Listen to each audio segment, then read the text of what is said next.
Good evening, everybody, and welcome to another session of hashtag Gather to Grow here on Twitter Spaces. My name is Dawn Numdu. I'm your host for this evening, and we do this once a week where we share information. I'm going to start with Onelo. Onelo, could maybe just introduce yourself, tell us who you are, and what got you into agriculture? My name is Onele Mduzulwana, and I am an agronomist at Darkop NPO. I do vegetable farming. So I got first introduced into farming by my family, as I come from a farming family, not extensive, but just your little gardens at home. So that got my interest, and I figured that I should study it as it's one of my passions. That's so cool. I love that. Growing up in a farming family and, deciding that this is definitely where they want to make a career and sort of be in the space. So it's so amazing to hear that. Thank you so much. I also have Wafik here. Wafik, maybe just a bit about yourself. You're also an agronomist, and maybe just more about what got you into the agricultural sector. Your story has been shared on Food from Zanzi, so I know a little bit about how you got into the space, maybe for those who might not know you. Thanks. I got into the agricultural space because I lived in Stellenbosch, so I was surrounded by farms the whole time. Then I was like, okay, I looked at them and I was like, I wonder how hard it is to actually farm. I didn't come from a farming background. My parents, one was a teacher, the other one worked in retail. Then I got into agriculture at Stellenbosch University, studied a bit. It was very different when I studied because it was very technical, very scientific. And when I got into the field, now I work as an agronomist to help farmers. I do business development. I connect farmers together. It's two different sides of the coin. I mean, the one side's technical, the other side is very much commercial, what I deal with. Pretty much what I do, I connect farmers. I work as the intermediary between the science and the actual commerce side, which is essentially what an agronomist does. And it's been a really good journey so far, upwards and onwards. Thanks so much. So completely, opposite to Onele's story. Your family doesn't come from a farming background, but it's so cool because you were like, oh my God, I'm like surrounded by farms. So this is definitely where I want to be. I love that. So thanks so much for sharing. Sivan, you're also an agronomist with Netafim. Maybe just a bit about yourself, what you do. I know a bit about your story, but maybe for those who might not know you, what got you into agriculture? So my background, I also grew up on a farm. My father used to farm in Limpopo, Marble Hall, Groblersdal area. I was very interested in farming, but going through school, nobody really talks about studying agriculture or different directions connected to agriculture. Everybody wants to become a doctor or an engineer or something like that. And one day I did some of those tests before you study, and this guy said, you are so interested in agriculture. And I said, yeah, but I don't know that I can study agriculture. And I believe that not a lot of people know that. That's why there's not a lot of people studying agriculture. A light went on for me, and I decided to go study agriculture at the University of Pretoria. Long story short, I'm an agronomist now, and I believe instead of just talking about things, we must also focus on creating awareness about studying agriculture in the long run for new guys to actually come into the industry, because it's a growing industry and everybody needs to eat, stuff like that. So my passion, obviously, agriculture. I'm an agronomist. I work with Netafim. So Netafim is an irrigation company. We specifically do drip irrigation. So my background is mostly on orchards, and I've got a little bit of experience on people that actually use cover crops on orchards. I'm not an expert on cover crops, but as an agronomist, we all have to always look at the holistic approach. Thanks, Sivan. It's so great to have you with us. And you're totally right. I don't think enough people see agriculture as like a career, and that it's so diverse and that there's so many options for people to join in. So thanks so much for highlighting that. And that's a big part of what we want to do at Food from Zanzi, and that we do at Food from Zanzi with our agricultural career roadshows that we host annually. And it's so amazing just to see the kids, the eyes kind of light up when they're like, oh my word, this is something that I can actually do. Thank you so much for just pointing that out. And I'd like to start with an explainer for the newbies, or even just a recap for the more experienced producers in the space. Why plant cover crops as a farmer? What's the objectives? And then maybe we can talk more about the time periods of growth and all of that as well. Who would like to take this? Sivan, Wafik, Onele. Maybe you can take it, Onele, and then we'll hear from our other speakers as well. Onele, the floor is yours. We plant cover crops primarily to slow erosion. And it's not just to slow erosion, but to improve your soil health and fertility, while also enhancing your water availability or your water holding capacity. And you do all this, and it also smothers the weeds. This is why we do it, and there are many, many, many types. It's very beneficial if done right. That's the answer from my side. any of the colleagues can just share. Thanks so much. And I think that was a perfect explanation. That's definitely what I read when I was doing my research on this. Maybe you can answer the next question, Wafik, just in terms of, time periods to grow cover crops. Also read that, longer cover cropping includes planting small grains like oats, barley, and rye. Could you maybe explain the difference in the time periods and the benefits thereof? So when you plant your cover crop, there is a time period where you want it to grow, which is usually about the same time when you plant the crop that you're actually going to harvest, or just afterwards. You don't want it to overcompete, so you want to make sure that you plant the correct type of cover crop. Well, usually they're in these bags, these cover crop mixes that you apply. You also have this concept of oversowing, where you would sow the one and the other one. So the one might, for example, sprout when it's a bit warm in the summer, the other one sprout when it gets a bit cooler in autumn. So you have this constant growth. And what you've got to do is essentially you've got to cut it down or work it into soil, till it in whatever means you have.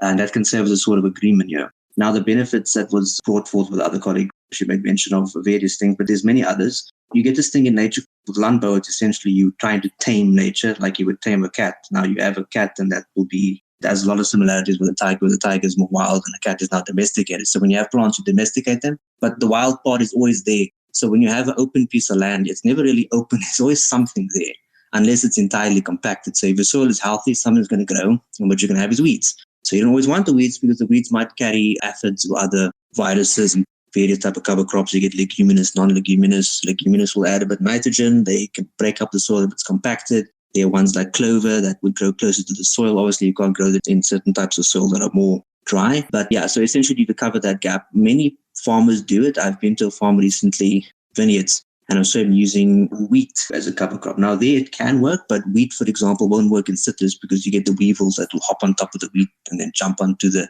citrus and eat from the fruit. You definitely don't want that to happen. So that's why it's always good to discuss with people like ourselves to find which cover crop mix and which cover crop is the correct one. And so it's the timing, and of course you want to plant the type of cover crops, very important. Some of them stay close against the ground, whereas others grow very high very quickly. Like fetch cowpea won't grow as quickly as something like rye or oats, which will grow upwards very quickly. So you want to make sure that you get the timing and the type of cover crops very important. Thanks so much for that. I think you definitely, set the ground in terms of the different varieties and what you should plant and when. Jovan, maybe just in your line of work or your expertise in terms of growing cover crops for orchard, how is it different in terms of what you advise farmers to do to what Wafik was just explaining? From my experience, so I can also relate to cover cropping in orchards. So what we do when we generally plant orchards is you open up this massive area, and then you rip and you till that soil, and you expose this bare soil to sunlight, you expose it to erosion, everything happens to that soil. All your microorganisms that, let's say, if you turn the soil around, microorganisms that used to live at about 40 centimeters and some used to live at about 10 centimeters into the soil. Now you turn it around, the stuff that's used to living there at the bottom, they're going to die at the top because it's too warm there. You're basically taking this piece of nature and you're turning it all around, and you're more or less killing a lot of the things off.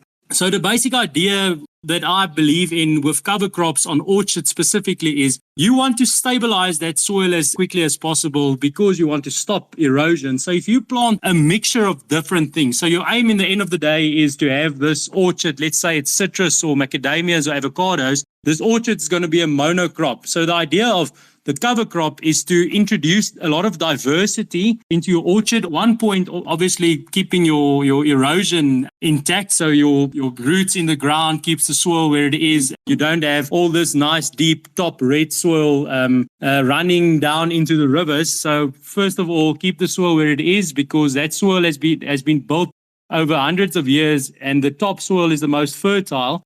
So when the first rain event comes, everything goes down into the river. So we want to keep that in the actual orchard. So that's important. And then that diversity of the different crops, it means that there are different microorganisms that thrive on different crops.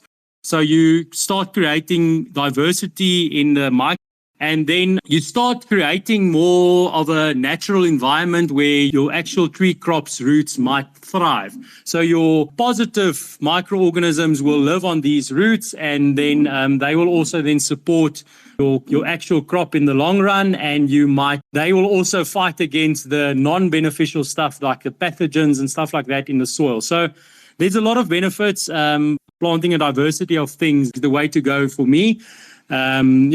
So that's my 5 cents on that. I think that was way more than 5 cents. it's worth. So thanks so much, Joanne. I really appreciate it. It's so great to be able to interact with these experts, people that you otherwise have to, reach out to and contact and make an appointment with, and them having to come to your farm and ask all of these questions. So I would like to thank them again just for being here and engaging with us on this platform. My next question is specifically around, how do you ensure that you get the most out of your cover crop?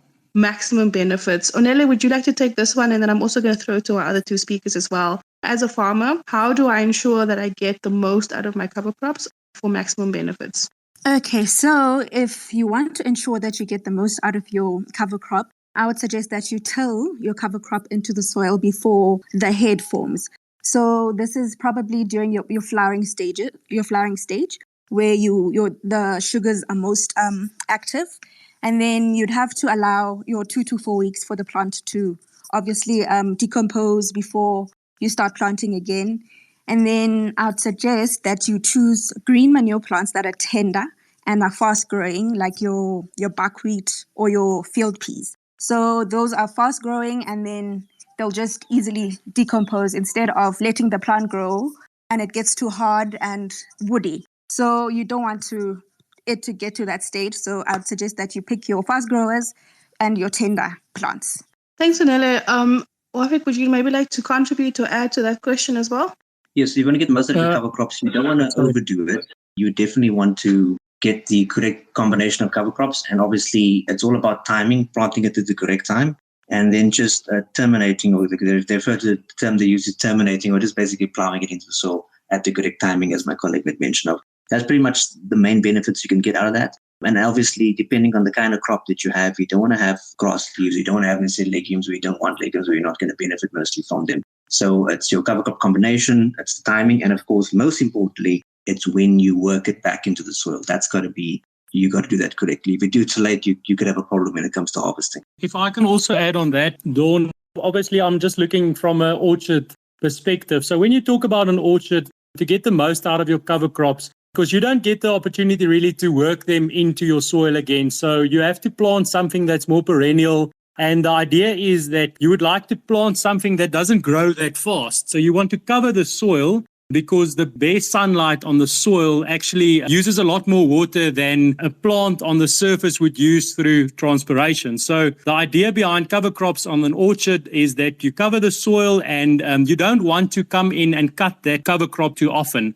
That's a big thing. And then you also need to pick something that doesn't really have a deep root zone. It must have a little bit of a shallower root zone than your orchard tree crop, to avoid that cover crop competing so much with your actual roots of your crop, of your tree. So generally tree crops have deeper roots. If you consider citrus, roots can grow easily down to, let's say, 600. And then your cover crops are in the top 20 centimeters. Then the competition there is not really that high. That's a few other things also to consider on an orchard crop and the cover crops you use there. Thanks, Siobhan. Once your cover crops or your crop has now reached maturity, what is the process thereafter? I think you guys made mention of, incorporating it back into the soil. How does that work specifically? I'm not an agronomist, so I don't know the technical aspects, but if you could just break that down for me and what exactly happens. Onele, maybe you can kick off, and then Wafik and Jovan can also add. I see we do have a request for someone who'd like to ask a question, so I'll give them the floor as well after you, Onele. So the idea is to cut the cover crop as close to the soil as possible, and then you have two options from then onwards. So the first option is that you turn the plant material or the roots, and you take advantage of the nutrients stored in all of the plant. So you till it into your soil. The second option is that you till in the whole plant, which includes your foliage as well as the roots, into the soil. Thanks, Onele. I see we have one of our listeners who'd like to ask a question. Inga, you have the floor. I hope I'm saying your name correctly. Please correct me if I'm not. Good evening, everyone. I've got a question for, I think Jovan mentioned it, and he sounds like he can have a few answers for me, because he mentioned that he works for Netafim and he specializes with drip. So my question is, I'm in Worcester in the Western Cape, so in the overhacks. I'm also, say, farming with cherries, nectarines and plums. But we've been struggling having cover crops that actually works for us with our crop, and everyone around the region, they planting, the locals call it Vele Kharsi. Jovan, you might know, wild barley or so. It works perfectly. It works nicely and it suppresses weeds, like Onela mentioned as well. For this year alone, I've cut, say, almost 60% of my weeds budget just by having the wild barley. But now I'm looking for an alternative crop, but specifically now on the orchards. Say I've got cherry orchards, 60 hectares under drip. I'm looking for now, say, sustainable cover crops that are going to do well under drip, because they won't be getting now any irrigation water like from the spreaders or so. It's just drip, so it just goes directly to the root zone. And I want something that's gonna cover up, that will survive, say, dry springs and dry winters like we just had this year, because we tried barley as well, the normal barley, and it really didn't work on orchards where we've got on a drip, because it just dried out, didn't have any irrigation. So Jovan, do you have any kind of cover crop that you would recommend for the area, if you are familiar with the area, or any other recommendations that you might have? Thank you. Thanks, Inga. A great question, and thank you so much for your contributions. All the best with your farming endeavors. I think it's really cool because we're actually featuring cherry farming and a cherry farmer on our Farmers Inside Track podcast. So it would be great to also have you to listen in and also contribute to that. But Jovan, the floor is yours. Yeah, as I mentioned a bit earlier, I'm not really an expert on cover crops. So asking me which one to plant, I generally don't know. So I don't want to start blabbering and saying, try this, try that. But definitely, so with drip irrigation, the water spreads from one point. So you will need something that is more drought resistant. And I'm based here in the north, so I'm not that familiar with all the regions in the Cape. But I know you guys are a winter rainfall climate. So finding something that works with drip irrigation, because you're not going to have that rainfall that feeds your cover crops, that is quite a bit of a challenge. So in the end of the day, I might say, if you disregard my previous comment about looking for something with a shallow root zone, that could be looking for something rather that with deeper root zone, which can be able to go and extract your water from the actual dripper zone and compete a little bit with your tree. And that could be an option for you, but asking me which one that is, I'm going to lie if I try to give you an answer. And then also, if you look at your spacing of your dripper lines, if you put them too close to the tree, you might not wet a bigger part of the surface area. So if you can look at moving them a little bit further away to give your distribution of the water a bit of a wider pattern, that could be something that could help some of the cover crops to grow on the outskirts of your wetted bulb that is created by the dripper. I hope that gives you a bit of a direction to run down, but asking me for the right one to plant, I'm going to have to lie. Thanks, Jovan. Maybe one of our other speakers could contribute in terms of the right cover crop to plant. Wafik, I know that you're also in the Western Cape area, so maybe you can give advice to Inga? That is correct. I'm in the Western Cape, but I work mostly with the biostimulant organic agriculture. When it comes to the cover crops, those tend to be the specialists in seed sciences. But I've chatted to a few of them. There's the AGT Foods, there's the Bauernbrug.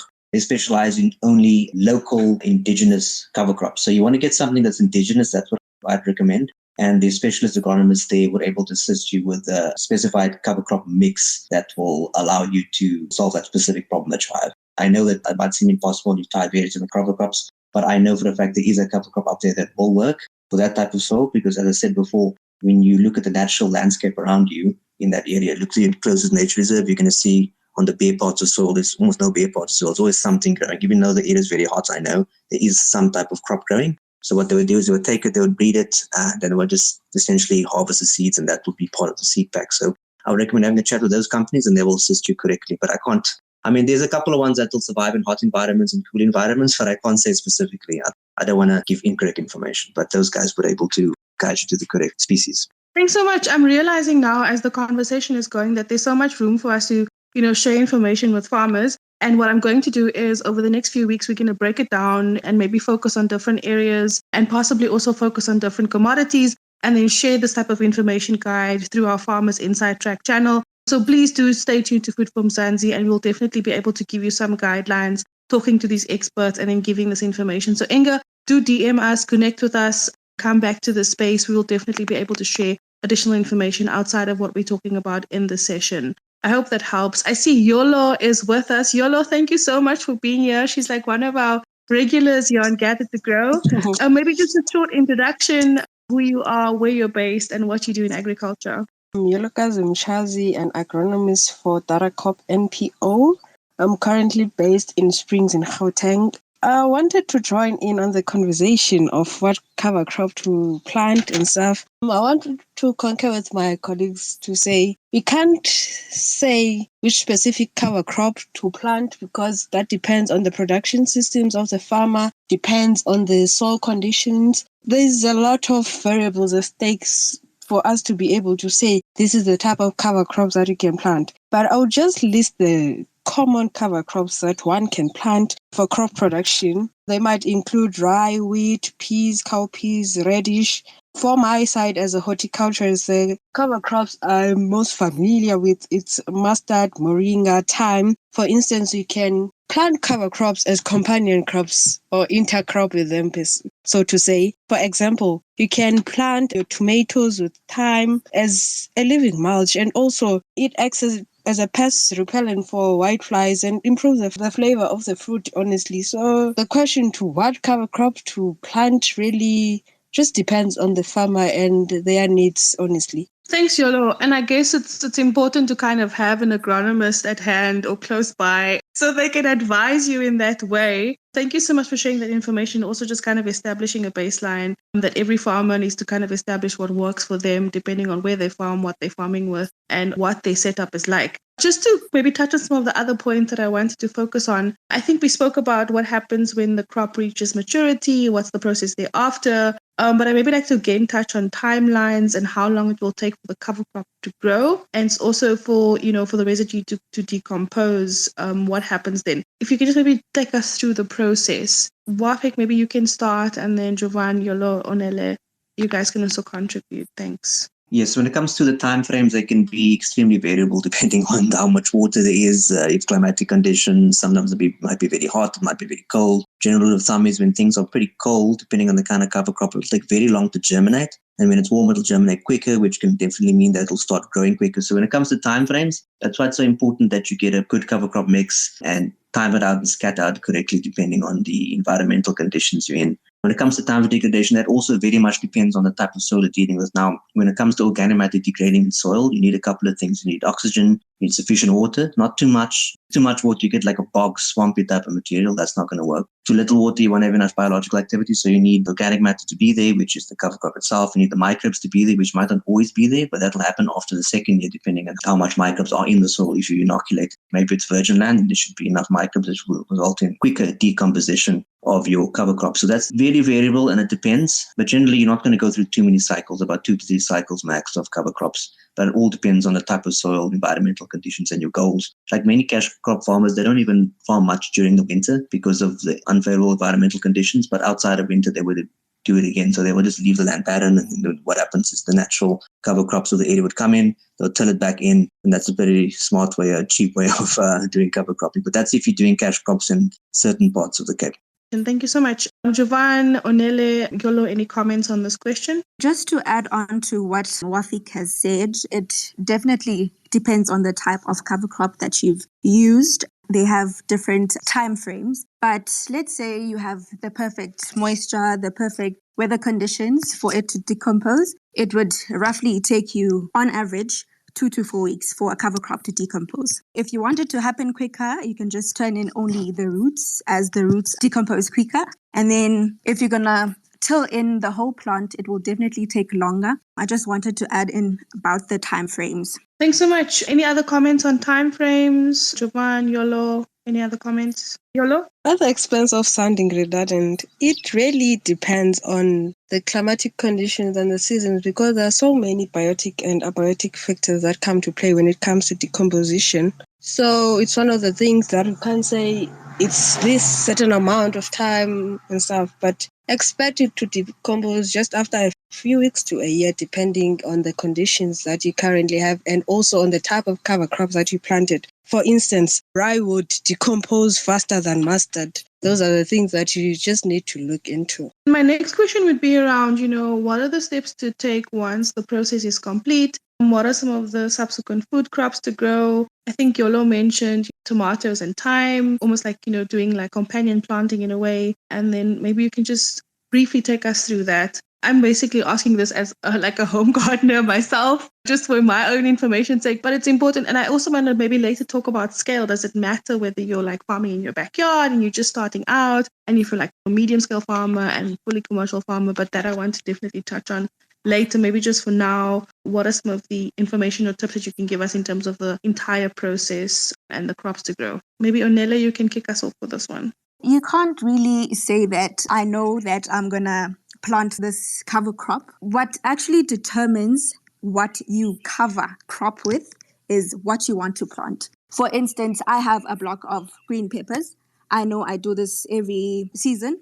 So I know the certain block that I want to plant maybe peppers or tomatoes, which I know are heavy feeders. That actually tells me that I need to put in a cover crop that's a green manure, or maybe a legume that actually puts nitrogen back into the soil. Those are the things that you need to plan ahead before you cover crop. It's not just something spontaneous like that. You need to plan ahead because you know you want to plant this certain crop. On the scale part, no, it definitely is not. The soil management practice is done by all farmers, whether you're a small gardener or you're a commercial farm.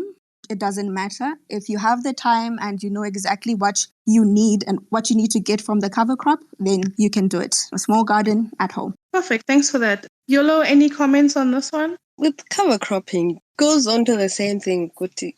That says what a farmer does, the production system, because some farmers actually cover crop during their rest season after they have harvested their summer crops, so they plant cover crops in winter, and after they have plowed down the cover crop as green manure or baled it for grazing, for feeding and stuff, you start with your land preparations. With cover crops, that is basically intercropped with your primary crop that you can harvest and continue with your land preps. And yeah, that's just about it.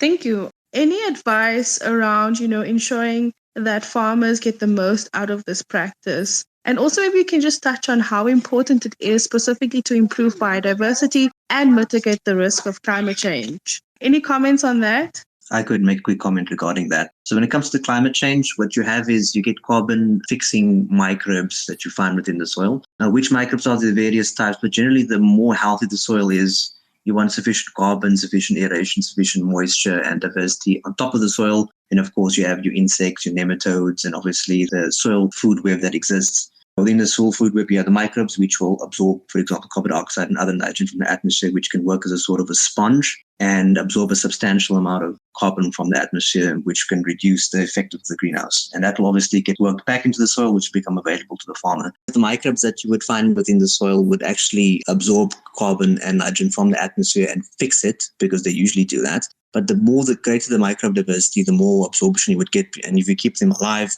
and when you can keep them alive through moisture and feeding would be obviously the carbon that you get from the cover crops. So the cover crops serve as a food source for the microbes in the soil. Then you keep them alive. Obviously, you're irrigating, hopefully. Everyone irrigates. Even if it's rain-fed, there's still water falling. That will essentially keep the microbes alive. They will absorb more carbon. And that will reduce your carbon footprint of the farm. It's probably already low, but you can reduce it even further. It means that you'll have more carbon added to the soil. And if you have a soil that has a lack of carbon, carbon is very important. I'm not going to detail about that because that's going to be like 3 hours or so. But generally, carbon would enhance the overall fertility of the soil.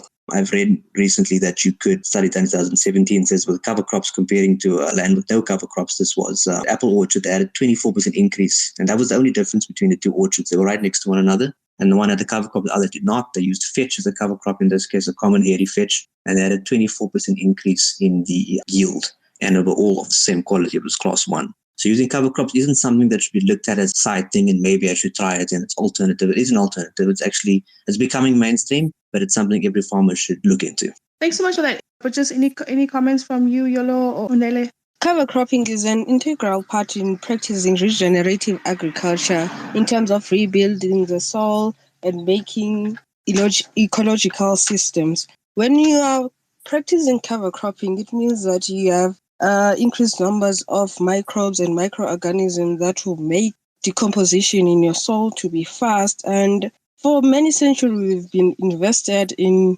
using chemicals for pesticides, for fertilization, of which cover cropping covers those aspects. So we in turn reduce our carbon footprint because with cover cropping, you are able to do pest control and to improve fertility, soil health, and all those things. So it really does play a part into climate change. And if many farmers would practice it, I think we would really, really reduce our carbon footprint and go to a greener climate. Yeah, definitely. And that's definitely where I think many farmers are heading. We see it, day to day with the work that we're doing at Food for Mzansi. Farmers are definitely, focusing more on working to mitigate the risk of climate change and farming more sustainably and regeneratively. Jovan, I see you unmuted your mic. Maybe just in terms of your work, do you see this practice changing and the farmers that you engage with, through your work at Netafim? I attend a lot of farmers' days, and I must say, everybody, it's a talking point. Everybody is now starting to talk about cover crops, although it's been a part of the orchard for quite a few years. But the conversation is only now becoming a big thing, and everybody is asking what to plant, where to plant. As a farmer, every situation is different. You have to try and find what actually works for you. So that's quite important. But also additionally on the improvements of your soil structure, your actual cover crops. Let's look at something like water infiltration into the soil. So if you have a bare soil and you have a lot of rain, let's say, falling on it, you have a risk while the soil forming a crust and the water just runs off. So what the cover crop actually does, it builds your soil structure and it allows your water to actually infiltrate the soil where it is. So even if you look at dryland farming, maize or something like that, without a cover crop and with a cover crop, you get a lot better efficiency of the rainwater that actually falls on the cover crop because you get better infiltration and less runoff. So that's definitely something. If I was a farmer at the moment, I'm not a farmer, I'm an agronomist. But if I was a farmer, I would definitely look at cover cropping because a lot of this water and a lot of the topsoil just runs away if you get too much rain. And it's very important is we are farming now, but we should also consider this topsoil that we have. It's been building up over hundreds and thousands of years. Big, mighty rainstorms can actually wash a lot of that away. So if you consider your children and where they're going to farm and where they're going to produce food in the long run, we have to conserve every bit of soil that we have. And cover cropping is definitely one of the best ways to conserve that soil. So I would definitely recommend it to anybody if they want to ensure long-term success, not for only for them, but for their children on that farm. Definitely. Thanks so much for highlighting that, Jovan. In terms of soil testing, how often does this happen? Maybe just if you can give us what is common practice for any farmer. If I'm a newbie farmer, does this happen before, after, and during, my planting season? And where does it get done? Who should I contact? What is the advice that you have for this specifically? Onele, maybe you can start. So you test your soil before you plant. That's the practice. And if you are maybe a qualified soil scientist, you can actually do this yourself. And then if you are not so experienced in that side of agriculture, you can simply send in your soil samples, or you can ask an expert to come and sample for you. So this is generally done before you plant. If I can also add to that, if you look at soil sampling, so the basic idea is that you want to have your pH and your soil as balanced as possible so you can have a lot more diversity of crops actually growing there.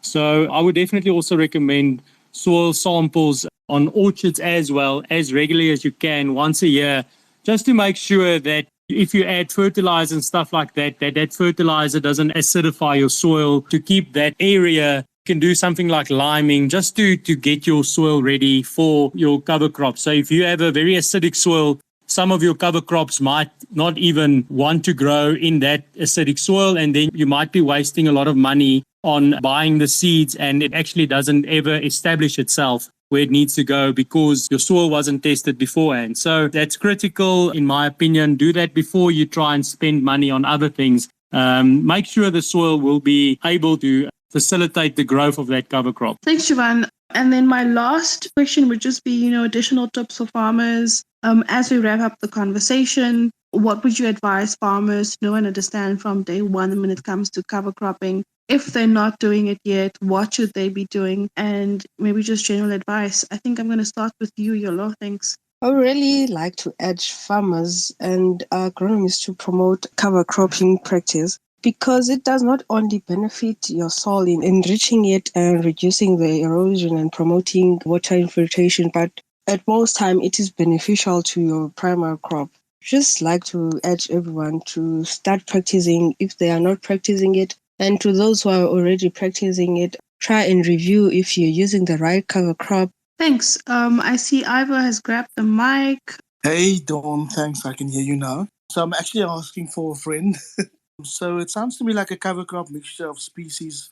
Looks like the ideal picture of nature, but we are wondering if it's better than monoculture. I don't know if some of the experts have something to say on it, and thanks. It really feels like the University of the Streets. I'm enjoying listening to it. Definitely. I love that, I can get all these speakers to come here and share their knowledge, and I'll definitely invite them back because I think this is such a important topic to have. And so there's like a range series we can maybe do on this one. Wafik, would you maybe like to take the question from Ivor? Thanks. As I say, I'm not a cover crop specialist, but I have chatted to these companies that do specialize in cover cropping, and I've spoken to the economists because we work together every now and then. We go to conferences together, and they would always recommend the cover crop mix because let's say, for example, you have, for argument's sake, 7 different species within there. It'll cost about approximately the same as a single species of, say, clover. And depending on the environmental condition, let's say you plant it and then all of a sudden there's a late heat wave in the beginning of March. Now, 2 of them would die, but the other 5 would survive. Whereas if you plant something like clover, for instance, which tends to be more cooler, most of them, that's going to die off. Then that's not going to be sustainable because usually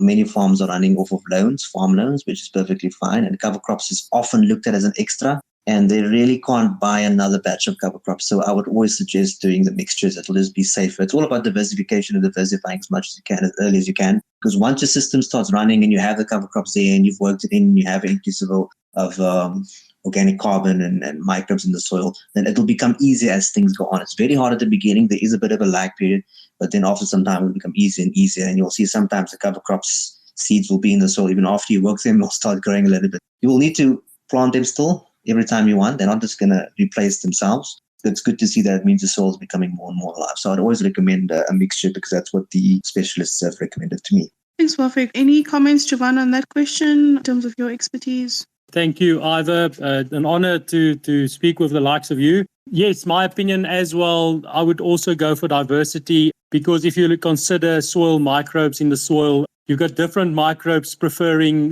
building symbiosis with different root systems. So diversity just gets all of that diversity in the soil also going. And I agree also with the reasons that Wafik mentioned. If something doesn't take on your specific farm, on your specific environment, there is going to be something in that mixture that will thrive there and that will be the best thing for you. So as I also mentioned earlier, there's not one truth and everybody just goes and plant one thing and that will work everywhere. Different environments, different climates, different levels of rainfall, heat, temperatures, everything like that has an impact on what will grow and what will thrive there. So planting a mixture is a way to actually find out what works best for you. If you've been doing it for 2-3 years, you more or less have an idea what works and what doesn't work. And then you can go more specific and planting more specific mixtures. But I will always go for a mixture, in my opinion. Thanks, Jovan. And thank you so much for all of our contributions tonight. I love that it's so interactive. I'm really enjoying the space. We have like a few minutes left. Maybe just final tips from our other speakers, Onele and then Jovan and Wafik. Can I have the last word? Thanks. I would just like to highlight that cover cropping is such a sustainable and a beneficial way to manage your soil health, especially if you're into organic farming. You literally save so much in your weed control, as Inga mentioned earlier, and it just saves you a lot of money into the implements that you spend on to add to your soil. So it's a very sustainable way to improve your soil health and the health and the fertility of your soil. So I'd encourage everyone to try it, to practice it, even on small scale, even in large scale, if you can. So yeah. Thanks, Onele. And I'm so happy that we're also able to have you, join us on our Farmers Inside Track podcast to talk more on this topic. And I'd also maybe like to ask, if you're available, how can people reach you? Maybe just towards the end, if everyone can just, connect with you, farmers in the space who want to kind of reach you, just give a thumbs up and they can obviously slide into the DMs as well. But I think this is such an amazing opportunity to also just connect with new people. Jovan, maybe your last word. Thanks. sitting here, and I'm quite excited to have this conversation with you guys.